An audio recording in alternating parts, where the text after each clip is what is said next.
Hi, I'm Mike Mahoney, and I'm from Elite Podcast Academy. Welcome to another episode.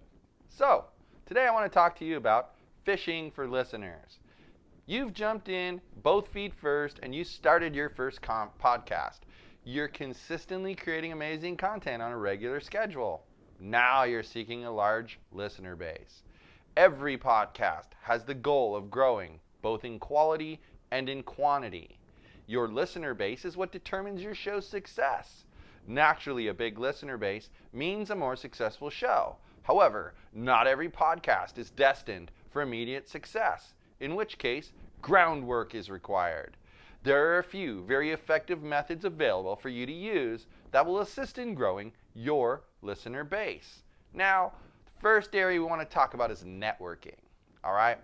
Now, it's a very easy and fruitful way to grow your podcast audience. Just reach out to others within the podcasting community. Rather than view this as helping the competition, use it as a way to expand your listener base.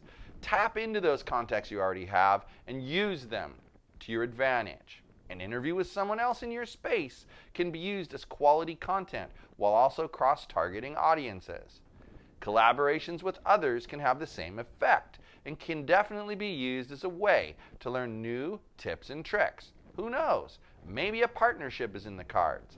Either way, your network is gold, so don't forget to use it. You are able to network in person or via social media. Both methods are extremely effective. Now, networking on social media is something that your business should be doing. You should have social media accounts on Twitter, Facebook, and Instagram at the very least. YouTube is a suggested platform as well. In order to grow your podcast listeners, you will need to use a patient approach on social media. Yogi's Podcast Network publishes a related image to Instagram for every single episode that is released on our network. Posting to your Instagram wall and story are great, but most people forget a very valuable tool at their disposal. One reason for building a social media following is that it's very similar to having a large email subscription list. We use the direct message feature of Instagram like an email list. When we have a special promotion or something we want people to know about, we create a graphic and send it via direct message. Messenger bots on Facebook are another great way to network. Your bot can be pre-programmed to respond to common questions your podcast listeners will ask you. The bot's available 24/7, 365, which is not something you could afford otherwise. Make sure your podcast has a Facebook fan page.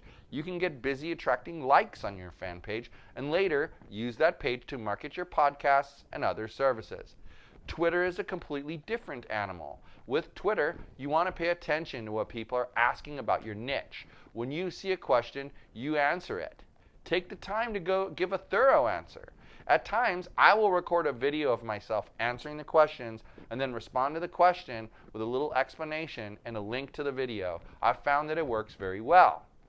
By answering questions, you establish your expertise in your niche. Your number of followers will increase, and that's an awesome thing because you can market your podcast to those people. You will also find podcast topics from questions people ask. Now, how about networking in person? One way to connect with people and gain more podcast listeners is just to go to in-person events. Look for possible events that you can attend and then put them in your schedule. Be prepared with business cards and anything else you want to hand out. Be as sociable as you possibly can. Yogi's Podcast Network attended Politicon on a press credential. We roamed the convention floor asking people questions. We managed to interview several of the vendors and some of the attendees. People were excited to see us. We wore t-shirts with Yogi's Podcast Network logo on the front. The excitement generated from our presence enabled us to network with many different people. We made connections with media people, other podcasters, and the general public that have become extremely valuable to our network. The traffic to our website increased dramatically the weeks after Politicon as well. You can also search meetup.com to find appropriate meetup events. You won't be sorry that you did. Now, your podcast host is a very important aspect. No, I'm not talking about the person who hosts your podcast. I'm talking about the hosting service that publishes your podcast for you. Every podcast needs a good host in order to have the appropriate publishing tools, media hosting, delivery, RSS for Apple Podcasts and iTunes, a website, stats, and a platform that has your back as you grow as a producer. As your podcast grows, your host needs to be able to provide a fast and reliable network, plus the bandwidth and flexible storage space that can handle your podcast as it grows over time. There are several hosting companies where you can upload your podcast for free. However, if you are serious about really growing your audience, you need to think like a pro. This comes back to having sufficient bandwidth in case one of your podcasts goes viral. Otherwise, all those downloads will be stopped in their tracks, you'll lose listeners, and you'll miss out on your plunge into making it big. All the work you did for this would be wasted if you chose a poor podcast host. Now, how can you maximize your podcast SEO for more podcast listeners? Making your show easy to find on a very crowded internet, it's crucial.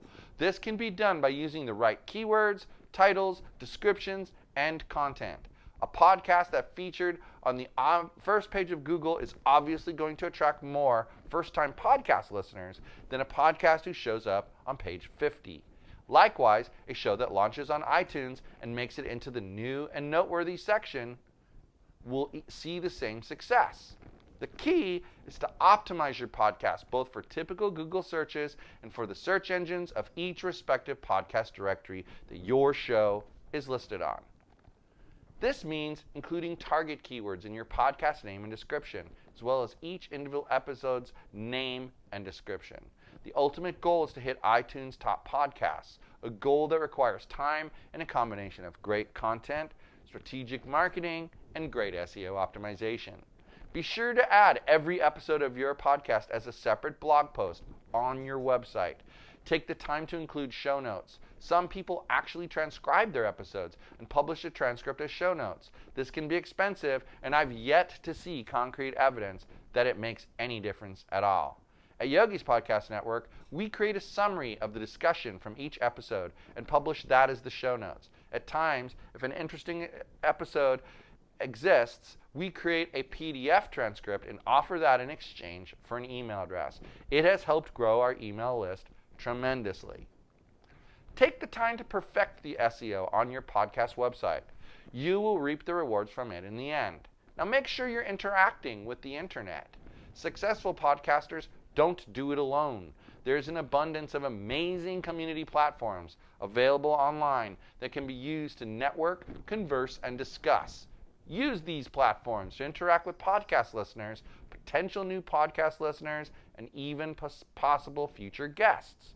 Just remember, be cautious not to be guilty of spamming the groups and make sure to follow their guidelines. Build real and sincere connections. You have a bank of knowledge, which many are seeking. This can be a very genuine and organic way to spread the word about your show. I personally belong to numerous Facebook groups that are quite active. They revolve around the podcasting world, and they help me come up with great ideas for finding podcast listeners. At the very least, they help me understand what is important and what is not important. Now, the value of connecting with other people can't be stressed enough. It's why I spend so much time talking about the need to network with others. You will not regret that you spent time doing this. Now, how about using classic advertising to gain podcast listeners?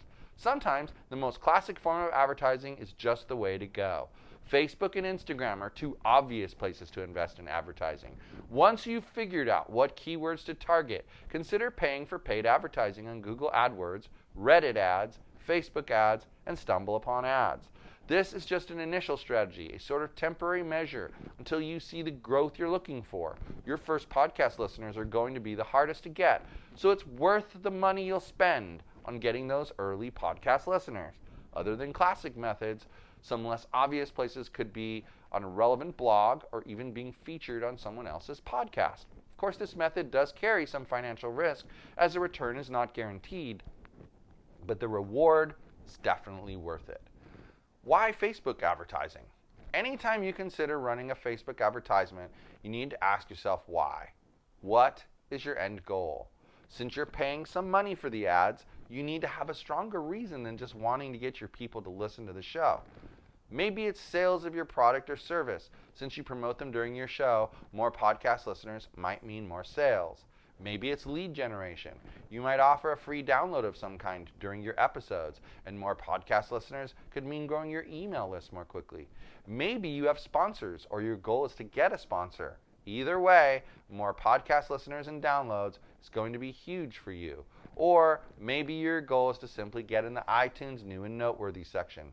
More exposure for your show will help with that. Don't just run Facebook ads for the heck of it. Have a clear, measurable objective in mind first.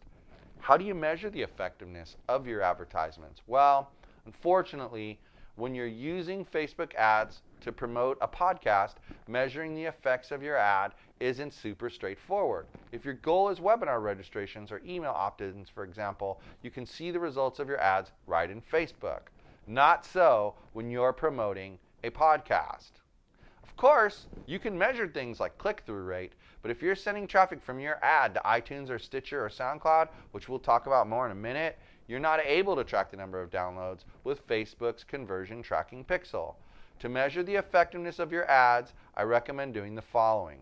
Log into your Libsyn account or wherever you're hosting your podcast. Go to the stats and look at what your average daily downloads are prior to running your ads. Then, while your ads are running, track your daily downloads.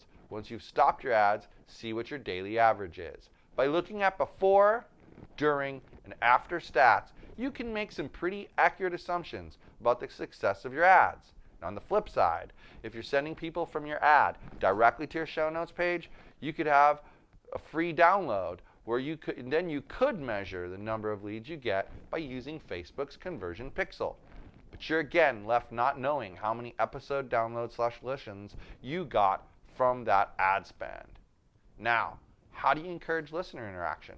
Podcasting is a very personal medium which allows your regular podcast listeners to feel like that they know you as a friend.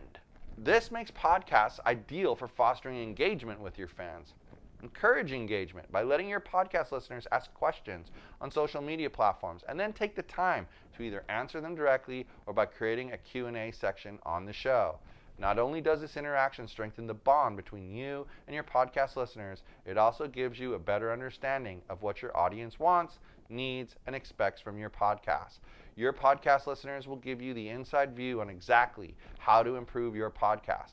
As previously discussed, another great way to encourage engagement is to set up a community page on Facebook.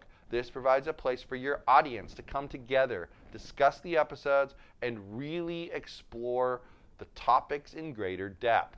This is also a way to give your podcast listeners a more personal connection to you as a host. You could host contests or giveaways for your podcast listeners. Hosting those can win and allowing them to win prizes in exchange for leaving a review of your podcast on iTunes is an excellent idea. Offer further entries for listeners who share your podcast with others or tag a friend in the social media post. Don't forget to promote any posts you run for these giveaways. Just because it's a contest doesn't mean it's off limits for running a quick Facebook ad campaign or two. The most important part is to have fun with it and get your audience engaged in the excitement to really create a buzz around your show. Now that is how you fish for listeners. Thanks for listening to Elite Podcast Academy. I've been your host, Mike Mahoney.